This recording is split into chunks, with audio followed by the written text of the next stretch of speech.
Good morning everyone, it's the 5th of May 2015 already. The year's flying past. Today we're in 2 days away from the general election in Britain.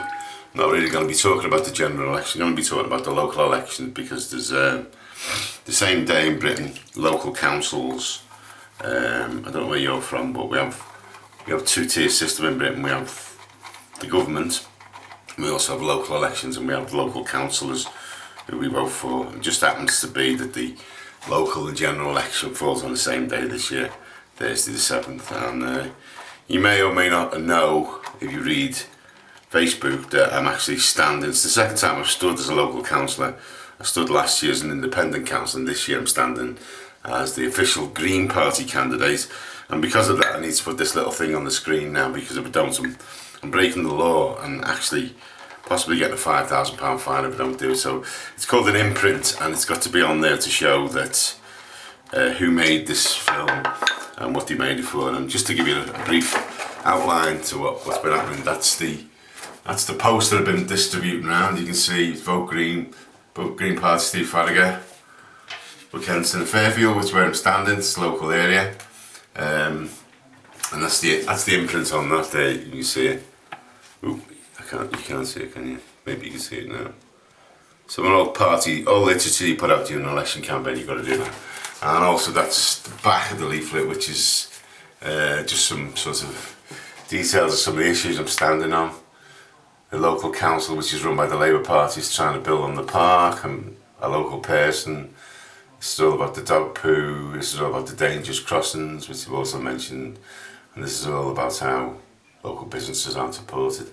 And I feel that Labour are ignoring the local people. The thing that happened in 2010 is the Lib Dem Party, Liberal Democrats, went into partnership nationally with the Conservatives, which means people were very put off the party and their voice collapsed on a national basis.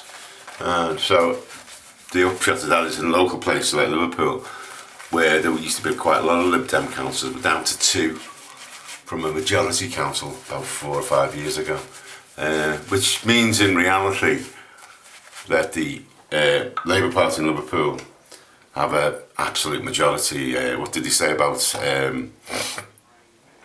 about people being corrupted when there's an absolute majority? There's no one standing against them. So last year decided to stand as an independent candidate. Didn't do very well in effect. Got 150 votes, which is about,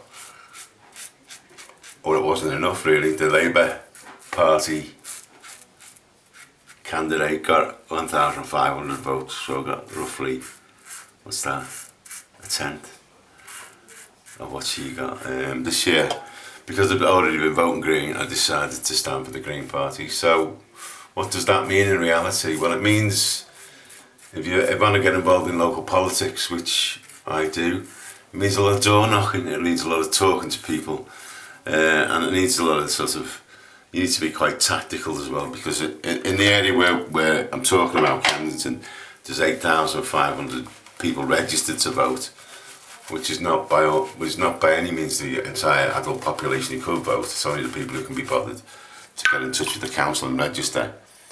And out of that 8,500, 8,250, approximately 30% bother to get off the backside and go down to a polling station. Now, it's pretty poor really, you know, we're in an area which is, I think, is being undemocratically represented by the Labour Party. Councils don't seem to be doing as much locally as they used to do. And they don't live in the area, which is quite a big point that I point out to people, because in the good old days, local councils used to live in the area where they were from, so they became more of a representative of the people of the area. The way it works at the moment is the Labour Party, because they've got total monopoly of the council, can just put whoever they want in there. They have meetings where they decide who's going to be the candidate if there isn't already one. And because there's a natural Labour majority in this area, and they get in, and you know, I think it's a bit unfair really on on the area themselves, because I feel the electorates are being taken for granted. Things are being foisted on them without proper consultation, and any unpopular measures that the council taken tend to just disappear. They don't tend to be discussed in public, because the way the Labour Party works in Liverpool and most places, they whip their candidates, which is not anything to do with using a real whip. It's to do with actually telling them how they've got to vote, and if people step outside that, then they usually get sanctioned by being suspended from the party, or by being thrown out the party in some cases. That's been known.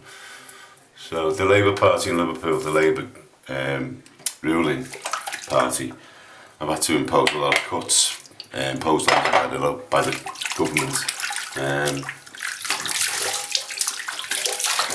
which has been a bit of an onerous task, really. It's something they've had to do, but they seem to be putting those cuts in areas where they've got a natural majority, and people aren't going to protest against it. So I feel like the area's been ignored a little bit by Labour. Okay, so that was a bit of an arc, by the way. I'm not talking about the shaving, and there's also a Kent brush that someone gave us yesterday. Nice little travel brush with a plastic ivory handle. We've got a bit of a bit of Lily of the Valley on it to finish off, and that's quite nice. First shave in about 3 days, because I've been that busy knocking on doors. And in saying that, because the Labour Party aren't doing much canvassing in the area, I've had a good reaction from people. The main reaction being is people are quite shocked that a politician is actually knocking on the door, and then they're equally shocked that the politician is a local person, and and the actual party that I represent is secondary to where I'm from and why I'm doing it. This is Arco Olive Moisturising Cream, which is very good. If you get a chance to get this, get it. Smells nice, feels nice, and finishes off the whole job. You may have noticed, well, I haven't got a pink beard. I decided not to have a pink beard, and the people might have not been taking me too seriously last year. You would have thought I'd dyed my beard green, but again, decided not to do that on the doorstep, as it might create the wrong impression. It's all to do with the image, isn't it, really? Okay, so that's it. I've got a nice shave. If you live in Liverpool, you live in the Kent and the Fairfield part of Liverpool, if there's anyone out there, then feel free to vote for me on Thursday, May the 7th, 2015. You get 2 ballots on Thursday. You get a local ballot paper for your council candidates, and you also get a ballot paper for the national election. I will be voting green in the national election, and of course I'll be voting for myself as well. There's nothing egotistical about that. It's just I always vote green unless I'm standing. And have a watch some of the Green Party videos on Facebook. Sorry, not Facebook, on YouTube. There's some of them very interesting. They do quite good at illustrating what their policies are. And watch this space. Goodbye from the big shave, and goodbye from the big green shave in Liverpool, England, UK, whatever. Alright, ta-da. Goodbye from me, Steve Farragher. Don't forget, vote for me.